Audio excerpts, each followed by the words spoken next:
છોટાઉદેપુર જિલ્લામાં પોલીસ કર્મચારીઓએ જિલ્લા અને તાલુકા પંચાયત સામાન્ય ચૂંટણી 2026માં પોસ્ટલ બેલેટથી મતદાન કર્યું. ઉત્સાહપૂર્વક મતાધિકારનો ઉપયોગ કરતા પોલીસ જવાનો. છોટાઉદેપુર જિલ્લામાં આગામી જિલ્લા/તાલુકા પંચાયત સામાન્ય ચૂંટણી 2026ની પ્રક્રિયા હાલ ગતિશીલ છે.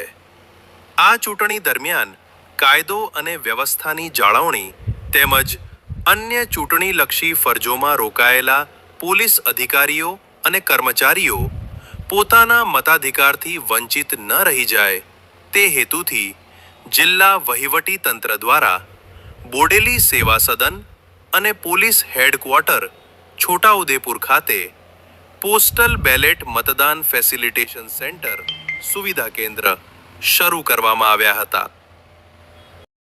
બેઠકો માટે ફરજ બજાવતા GRDC, હોમગાર્ડ અને પોલીસ જવાનોએ આ સુવિધા કેન્દ્ર ખાતેથી પોસ્ટલ બેલેટ દ્વારા પોતાના મતાધિકારનો ઉપયોગ કર્યો હતો. મોટી સંખ્યામાં પોલીસ કર્મીઓએ શિસ્તબદ્ધ રીતે મતદાન પ્રક્રિયામાં ભાગ લીધો હતો. આ સુવિધા કેન્દ્રનો મુખ્ય આશય ચૂંટણી પ્રક્રિયામાં રાત દિવસ કાર્યરત તમામ લાયક મતદારો અત્યંત સરળ અને પારદર્શક રીતે મતદાન કરી શકે તે સુનિશ્ચિત કરવાનો છે. 26મી એપ્રિલે થનારા સામાન્ય મતદાન પૂર્વે જિલ્લાના ચૂંટણી રક્ષકો પોતાના મતાધિકારનો પ્રયોગ કરી આદર્શ ઉદાહરણ પૂરું પાડ્યું છે.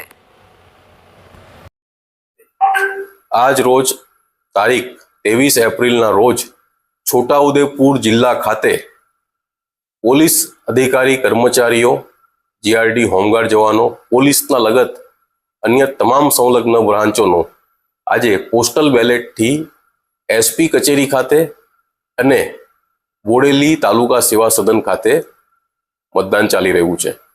SP કચેરી ખાતે છોટાઉદેપુર તાલુકો, કવાંટ તાલુકો, કદવાલ તાલુકો અને પાવીજેતપુર તાલુકો તથા બોડેલી તાલુકા સેવા સદન ખાતે બોડેલી, સંખેડા અને નસવાડી તાલુકાના તમામ પોલીસ કર્મચારી, અધિકારી, GRD, હોમગાર્ડ અને પોલીસ ખાતાની અલગ અલગ લગત જે કચેરી બ્રાન્ચો છે તેમના કર્મચારીઓનું પોસ્ટલ બેલેટથી મતદાન સવારે 9 વાગ્યાથી ચાલુ રહ્યું છે.